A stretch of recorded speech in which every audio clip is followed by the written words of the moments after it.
Hello, welcome to this episode of the Speak PR podcast. My name is Jim James and I am your host.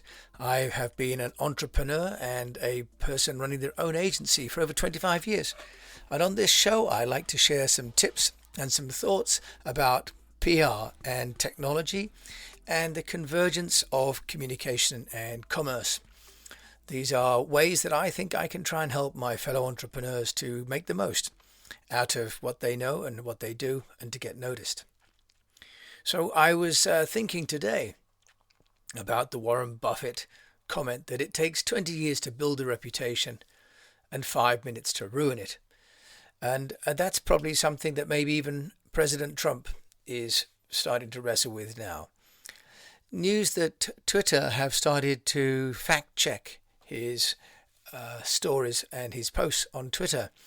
This is a first, because up until now he's been able to tweet with impunity, and whether or not you agree with his political leanings and intentions, he has used the First Amendment in America in a way that politicians in other parts of the world certainly would not be able to do. So Twitter now have started to fact check because they're saying that some of his allegations about voter fraud and the attempts by Democratic Party to challenge the rule of law on voting is frankly not true. Now, Twitter has some 300 million users on a daily basis, and it's been the channel for Trump to go directly to his base and circumnavigate traditional media. The question is that something that you as an entrepreneur, or we as entrepreneurs, should do? Now, it seems as though Twitter plays a certain kind of role for consumers, but possibly not as influential as even Twitter may think. On the Twitter website, they say that Twitter is the number one platform for discovery, and that 79% of people on Twitter like to discover what's new, that 53% on Twitter are more likely to be the first to buy new products, and that 26% of people's time is spent viewing ads than on other leading platforms. So plainly, Twitter and business Twitter is a platform where you can connect with what's happening. And in the case of Donald Trump, you can connect with maybe what's not happening. Is it still a platform that we should be using? Well, they have Twitter feed, which you can brand yourself. You can use hashtags, and you can use your own URLs, and you can create shortened URLs. But what people are really interested in, of course, is that you can start to interest-based target your niche audience through the targeting tools that Twitter has got. So it is another tool that can be used by entrepreneurs, which is free, of course, to start with, and you can build a community using Twitter, and you can run obviously your own followers. And you can create your own hashtags if you want to cut across different accounts and to have different people follow. For example, we were talking about the Reach for the Razor campaign just the other day. But the difficulty with Twitter, of course, is the volume of content that flows through Twitter. It is so fast and so great. And some research done in America found that people in America, especially men, were not using Twitter to find out what to buy.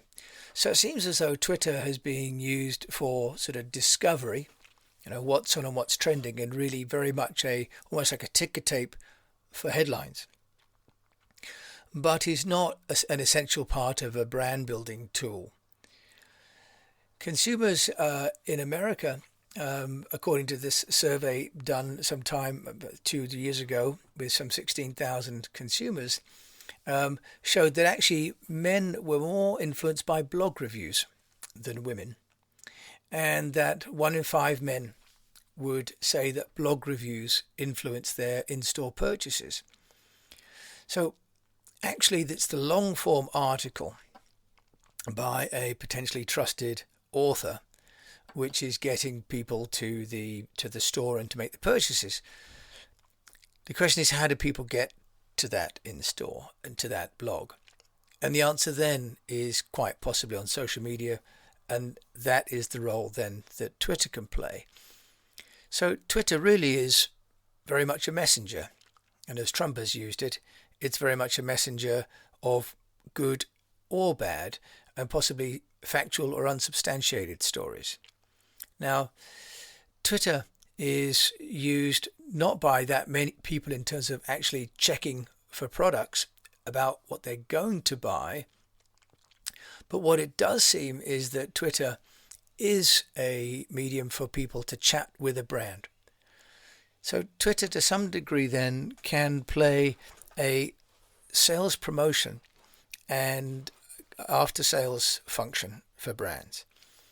And so what we'll see is on Twitter is consumer brands doing flash sales to their followers. And I've been looking and hearing about during lockdown, people are placing their orders using Twitter. So instead of having a website with an online chat to the website, then people are using Twitter.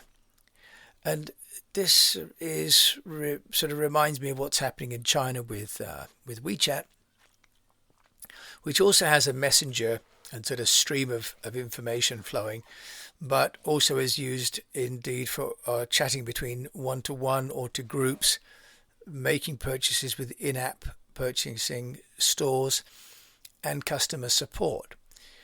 And because Twitter and WeChat are so mobile native, they really play to the fact that a large section of the consumer paradigm now is on mobile. So Twitter is appealing to the younger demographic. Nearly 60% of their demographic are under 35. So we are looking at Twitter for a certain role for a certain consumer, and therefore it can be very powerful, especially as it's free. The downside, of course, is that it needs management. Because, and I find for myself, Twitter moves so quickly that you have to keep a constant flood of content going on there. Now that raises this issue that we keep coming up against, and that's one of automation. Hootsuite is one software that will enable you to add your Hootsuite, your Twitter and your Instagram and your Vimeo and your YouTube feeds all directly, and you post from one publishing platform. Now, the other interesting thing about Twitter is this theory that I've been talking about and written about on our blog under this Why Captain Tom Created a Viral Sensation, is that the Twitter users were saying that just 3% of them are influenced by celebrity endorsements. So only 3%, according to a survey by Collective Bias. Now,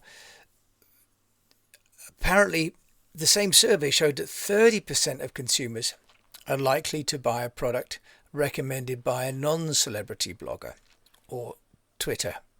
In other words, consumers trust other consumers more than they do celebrities. Now, this is a theme that I've been coming back to time and time again, and this article by Watts and Dodds that says that it's more important to create a story that resonates with other people who are easily influenced than it is to reach out to one or two influencers and hope that they will do the work for you. And this Twitter shows very much that that's the case. Now, for our own companies, what is great then is if we can reach out to our customers and to our staff and to our consumers and engage them to start to play a role on Twitter to support us, and to do that by sharing pictures and news. And of course, the real point about Twitter is it's dynamic. So it's great for short-term and short form information that we can share that has an immediacy to it. For example, like a flash sale or an opening time, trying to get rid of reduced inventory. But it does take some management. What you can do, of course, is use the targeted advertising that Twitter have got, but it must, of course, then come back to a longer form piece of content that's ideally placed on your website and leading into a funnel. Now, I just want to look a little bit more at the technology behind Twitter, and the good people at Sprout Social and also the people on the Twitter website itself talk about the new algorithm for Twitter that was launched in 2017, which essentially changed Twitter from being about the latest posts to being the post that they believe will be most relevant for you.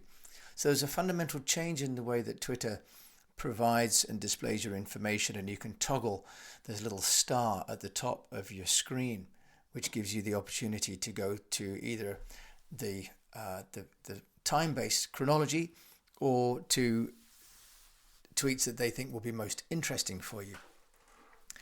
Their algorithm is now starting to send you information which has the highest engagement levels. And engagement is a function of other people either reposting or liking, or as being an example of content that you have expressed an interest in before. So Twitter has become much more, again, like Facebook, where it's sending you content that you might like. Now, as a brand owner, what does that mean? It means that we need to be starting to send content out through Twitter on a more frequent basis. The people at Sprout Social have a tool set and some metrics where they are saying that you should be sending basically with high frequency during the day, because your continued presence on Twitter will increase the likelihood of your tweets being shared and engaged. They're looking at different timelines, and they're suggesting that first thing in the morning and throughout the period of the day is key. So all the way through the working day, people will be receiving and looking at tweets. They're also suggesting that the content that you send in terms of the format is key. That the content that includes short videos is the content that goes most viral most quickly, whereas plain text really doesn't go anywhere. They're also saying that social posts that encourage consumers, that are posts that entertain, get some 67% of all likes and some 55% of shares. Interesting enough, posts that inspire, 57% will be liked, and posts that teach, only 46%, and posts that tell a story, 38%, and discounts and sales, only 37% will actually like that, but 38% will share that. So what we're seeing is this idea that Twitter is sort of almost just a constant stream. So if you've got constant entertaining content for your brand that's referring to something relevant for your audience, then Twitter could well be the platform for you to use.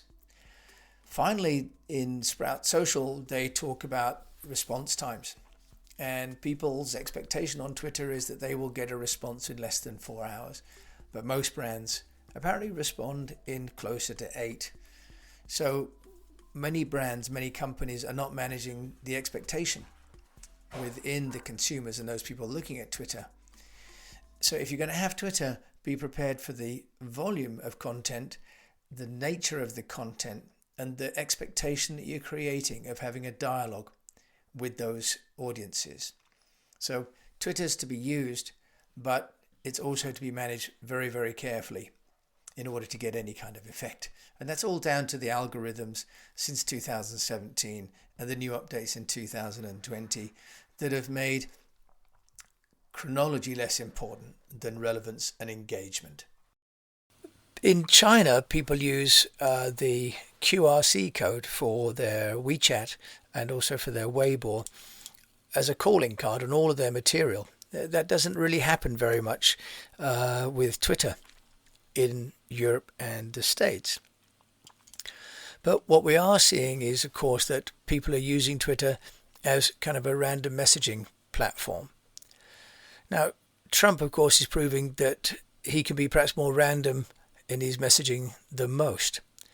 But as leaders, we have to think maybe back to this other great concept of the Stockdale Paradox, which is after one of the highest ranking American officer, James Stockdale, who was caught in the Hanoi Hilton during the Vietnam War. And it's brought out by Jim Collins, who had met and spoke with James Stockdale at length. And the paradox was that Stockdale said, well, the people that survived understood and had absolute faith that they would survive from day to day and would eventually see through the situation as it is today. But they were not optimists, they were realists. They were able to confront the challenges of what's going on, but they believed in their long-term ability to get through this trouble.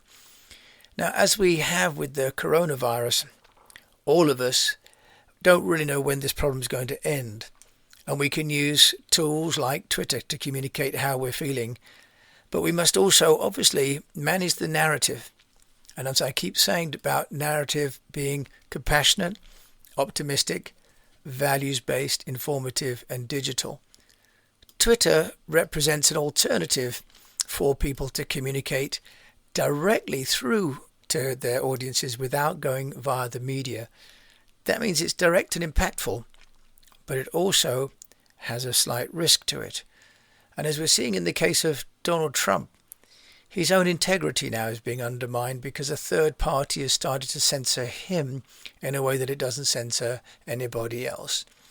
So as a leader, our credibility is of paramount importance, and that's what Admiral James Stockdale had done in the Hanoi Hilton, was to lead with great integrity. And as leaders during this time, that's what we must all do too, and we must use the tool sets of PR to communicate our own integrity and to reassure our customers and our staff and our partners that we're all going to get through this together. So thank you for listening. If you've got a Twitter account, please follow us on @EASTWEST and I look forward to hearing any feedback or thoughts that you've got about how you and your company are using Twitter. And in the meantime, I wish you to be safe, I wish your business to be profitable, and I pray that you keep communicating. Thank you so much. Bye-bye.